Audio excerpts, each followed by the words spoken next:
예, 오늘부터 베드로 전서가 성경 읽기가 시작이 되어지는데요. 베드로가 흩어진 나그네들에게 보낸 편지죠. 흩어진 나그네라는 표현이 왜 쓴 거죠? 예수 그리스도를 믿는 것 때문에 흩어져 살 수밖에 없는 그런 어려움이 있었어요. 당시 이제 핍박이 굉장히 거세게 교회 가운데 몰아치고 있다는 것을 알 수 있죠. 처음에는 교회를 보면 유대인들이 핍박을 많이 했죠.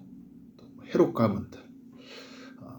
이제 그들이 이제 핍박을 했었는데 이후에 로마의 이 핍박이 시작이 되어지는데 5대 황제였던 네로가 이제 즉위를 하면서 기독교에 대해 핍박이 찾아옵니다. 그래서 로마의 그 대화재 사건이 있을 때 기독교인들에게 이제 죄를 뒤집어 씌잖아요.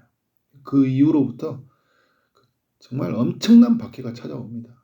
사람을 이렇게 그 짐승의 가죽을 씌워놓고 다른 이제 무서운 짐승들을 싸우게 하고 죽이고 사자의 밥이 되게 하고 사람을 이제 기둥에 묶어가지고 이제 그 다음에 횃불로 막 사용했을 정도로 굉장한 박해를 하죠. 그래서 그때 뭐 사도 바울도 순교를 당하고 베드로도 이제 이후에 순교를 당해요. 베드로가 이제 그 오늘 서신을 썼을 때 로마의 감옥에 갇혀 있을 것이다라고 이야기를 합니다. 나중에 이제 베드로도 거꾸로 십자가에 못 박았다 이렇게 들었죠. 이제 이 베드로가 각 사람들에게 이제 편지를 보내는데 이 편지 속에 보면 굉장한 그 고난이 있다는 것을 알 수 있어요. 1장에서는 이제 그렇게 고난에 대한 이야기를 하지 않지만 2장, 3장, 4장에 가보면 그리스도가 받는 고난, 성도들이 선을 행한 것 때문에 받는 고난, 성도들에게 그 마지막이 임박했을 때 찾아오는 그 여러 고난들을 소개하고 있어요. 근데 여러분 이 베드로전서를 후서를 읽어보면 고난 속에서 이겨내라 뭐 이런 이야기를 할 때 베드로가 그 고난에 있지만 우리의 삶 안에 주시는 하나님의 영광이 크다 이거를 알려줘요. 특별히 1장을 보면 그 성도들이 받는 영광을 그 여러 가지 단어를 통해서 우리에게 알려주고 있거든요. 우리에게 주는 영광이 뭐냐면 1장 2절을 보면 하나님 아버지의 미리 아심을 따라서 우리를 택해 주셨다는 거예요. 미리 아심. 우리가 하나님을 알기 전에 주님이 우리를 아셨다라고 이야기해요. 주님이 우리를 우리가 주님을 택하기 전에 주님이 우리를 택했다는 거예요. 성령이 거룩하게 하심으로 순종하게 하셨다. 성령이 우리를 거룩하게 하심으로 말미암아 우리로 하여금 하나님을 자원하여 섬기는 그런 순종하는 마음을 허락해 주신 거예요. 성령이 아니고서는 누구든지 예수를 주시라 할 수 없느니라. 깨끗하게 하심으로 말미암아 그의 명령을 순종하게 하신 거잖아요. 예수 그리스도의 핏뿌림을 얻었다. 그리스도의 피로 우리를 덮어주셔서 우리를 구원해 주십니다. 이게 언제부터요? 하나님이 우리가 주님을 알기 전부터 이러한 일을 작정하셨다는 거예요. 그래서 우리를 택해 주셨다. 이게 성도들이 받는 첫 번째 영광이에요. 그래서 우리에게 어떤 일이 일어납니까? 은혜와 평강이 우리에게 임한 거예요. 두 번째는 3절의 말씀인데요. 우리를 거듭나게 하셨다. 거듭나게 했다는 것은 다시 태어났다는 거잖아요. 그래서 5절, 9절, 10절이라는 단어에서 보면 구원이라는 단어를 쓰고 있어요. 우리가 구원받게 되었다는 거죠. 거듭났다. 중생이라고 하죠. 한문으로는 구원받았다 이야기를 하는 거예요. 누구로 말미암아 이런 일이 일어났습니까? 예수 그리스도. 3절에 보면 부활하신 그리스도로 말미암아 이런 일이 이루어졌다. 5절과 9절에 보니까요. 믿음으로 말미암아 되어졌다. 우리가 믿음으로 말미암아 구원이 이루어졌다 이야기를 하고 있어요. 그리스도인들이 받는 영광 세 번째는 뭐냐면 그 1장 3절부터 5절까지 부활에 대해서 말하고 있어요. 우리는 부활을 하게 되는데 누구처럼 부활합니까? 예수 그리스도처럼 부활을 해요. 1장 3절에 예수 그리스도를 죽은 자 가운데서 부활하게 하셨다 하잖아요. 하나님이 죽은 자 가운데서 부활하게 하신 하나님이 우리를 어떻게 합니까? 죽은 자 가운데서 우리를 부활하게 하신다. 1장 4절에 보니까 썩지 아니하고 더럽지 않고 새하지 않는 유업을 있게 하신다 이야기하는 거예요. 그래서 여러분 우리로 하여금 산 소망을 갖게 하신다는 거죠. 살아있는 소망, 죽은 소망이 아니라 살아있는 소망을 가지고 살게 하신 하나님의 은혜예요.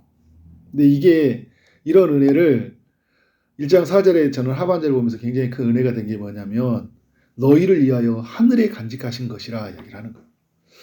여러분 계약 서류로 본다면 우리가 우리의 손을 가지고 있으면 언제 빼앗길지 모르잖아요. 인간의 손에 맡겨지면 어떻게 바뀌어질지 몰라요. 이게 영원히 보관된다는 보장이 없잖아요. 근데 이거를 누가 가지고 있다는 거예요? 하늘에서 가지고 있다는 거예요. 우리가 부활한다는 이 소식이, 이 사실이 하나님이 가지고 있다는 거예요. 이게 변하지 않죠. 없어지지 않죠. 우리는 우리의 행위에 따라서 좀 잘 살면 어떻게 돼요? 나 구원받을 것 같고 부활할 것 같은데 좀 못하면 어떻게 돼요? 나 지옥 갈 것 같고 나 진짜 부활할까 말까 했는데 이 소식을 하나님이 갖게 하신다 하는 거예요.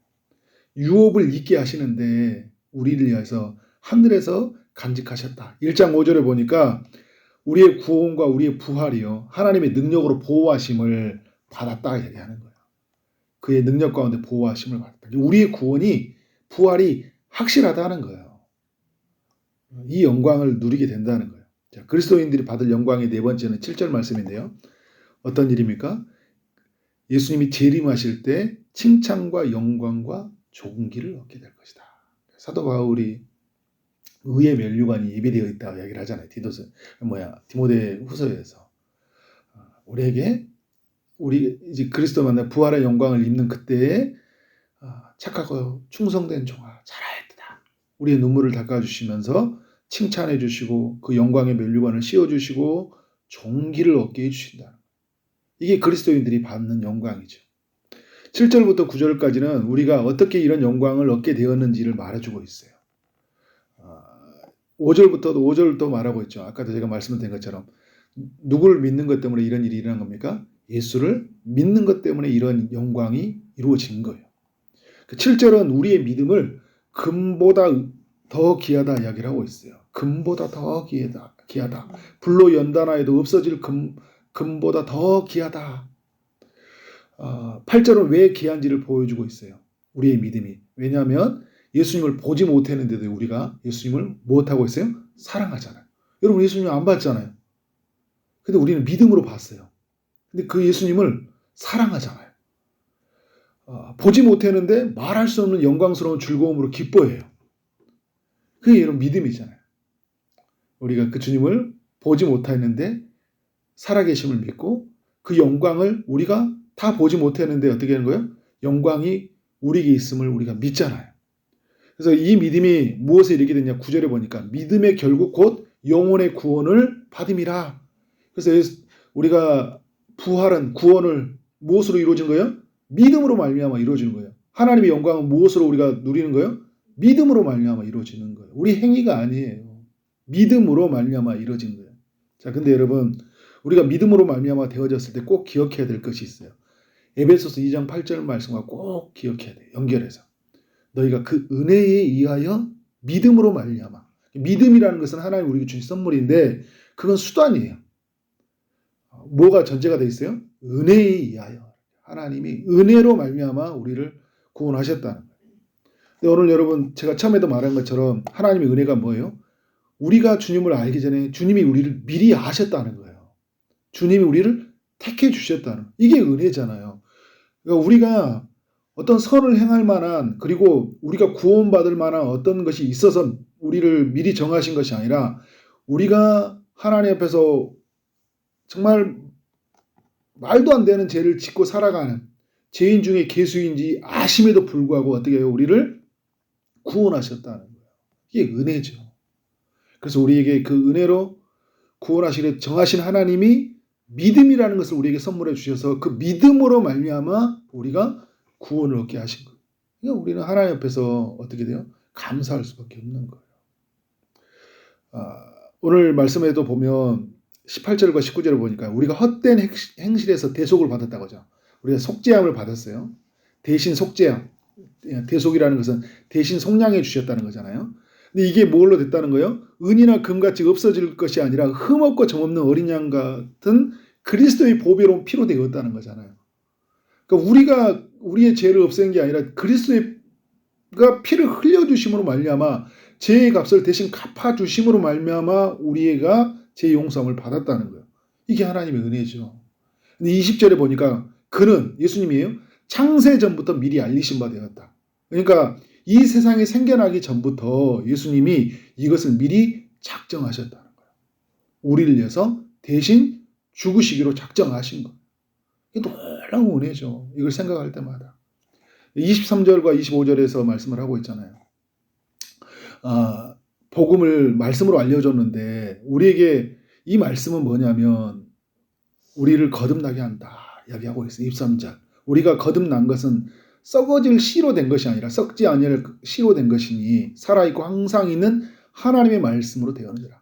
하나님의 말씀이 우리 마음 가운데 우리 인생 가운데 씨로 뿌려졌잖아요. 근데 이 씨는 썩지 아니한다는 항상 있는 말씀이 그 말씀이 우리로 하여금 싹이 나게 해서 우리가 어떻게 됩니까? 그리스도를 구주라고 고백하게 하시고 구주라고 고백함으로 말미암아 구원이 있고 그래서 우리는 장차 부활의 영광을 누리게 되었다. 이게 하나님의 말씀으로 이루어지고 이게 은혜라는 거잖아요. 하나님의 말씀이 우리 가운데 심어진 게 은혜잖아요. 우리가 하나님 앞에서 이 영광을 누리게 되었다. 자, 그러면 다시 이제 돌아가면 고난을 이길 수 있는 힘이 뭐예요? 우리는 이 영광을 가졌다라는 거예요. 이 영광을 우리의 것이 되었다라는 거예요. 그래서 여러분 오늘 말씀해 보면 이제 하나님이 어떻게 돼요? 이 산소망이라고 말씀을 하고 있고 또 이제 이 말씀이 통해서 우리에게 이제 어떻게 된 거예요? 알리신 바 되었다. 나타나게 되었다. 이제 이런 표현을 썼어요. 그래서 13절에 보니까 너희에게 가져다 주실 은혜를 온전히 바랄지어다 이야기를 하고 있잖아요.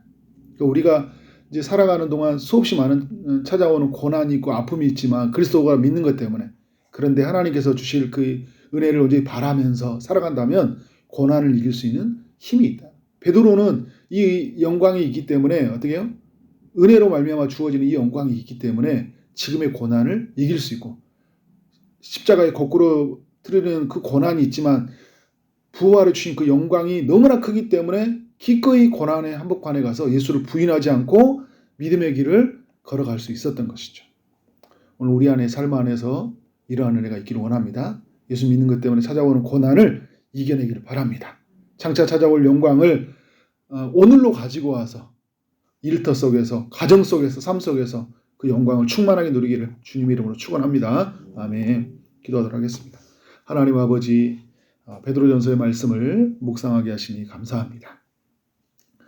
하나님 우리가 하나님을 미리 알기 전에 우리를 미리 아시고 우리가 택하기 전에 주님 우리를 택해 주셨다는 사실을 깨닫게 하시니 감사합니다. 하나님 우리를 구원해 주시고 장차 부활한 몸을 그 썩지 아니하는 그 영원한 몸을 있게 하여 주시니 감사합니다. 칭찬과 영광과 존귀를 얻게 하시는 그 하나님의 은혜를 기억하면서 우리가 하나님 이 땅을 살아가는 동안 믿음으로 살아갈 수 있도록 역사하여 주옵소서. 어떤 고난과 환난이 있더라도 주를 부인하지 않게 하여 주시고 주를 붙들고 살아가는 우리의 삶이 될 수 있도록 역사하여 주옵소서. 장차 이루어질 일을 바라보면서 이 땅을 살아가는 동안 하나님 죽어있는 소망 가운데 살아가는 것이 아니라 산 소망을 가지고 하나님 오늘 또 우리의 주어진 삶 안에서 정말 영광스러움을 누리고 살아갈 수 있도록 역사하여 주옵소서. 주님 오늘도 주의 응답을 기다리는 이들이 있습니다. 주님이 찾아가시고 은혜를 베풀어 주실 줄 믿습니다. 특별히 아픔 중에 있는 성도들에게 찾아가셔서 치유의 손으로 안수하여 주시고 깨끗하게 나음 얻을 수 있도록 역사하여 주옵소서. 취업을 준비하는 이들, 결혼을 준비하는 이들, 임신을 준비하고 출산을 준비하고 시험을 준비하는 모든 이들에게 은혜를 베풀어 주옵소서. 오늘 저녁에 있는 온 가족 기도회 가운데 주님 함께 하시고 우리 모든 성도들 마음속에 갈망하는 마음을 주시고 하나님께서 은혜 부어주시고 응답하는 역사가 있도록 주님 축복해 주옵소서. 오늘 하늘 만나는 모든 사람들에게 주의 사랑이 흘러가길 원합니다. 예수 그리스도의 이름으로 기도를 쌓옵나이다. 아멘.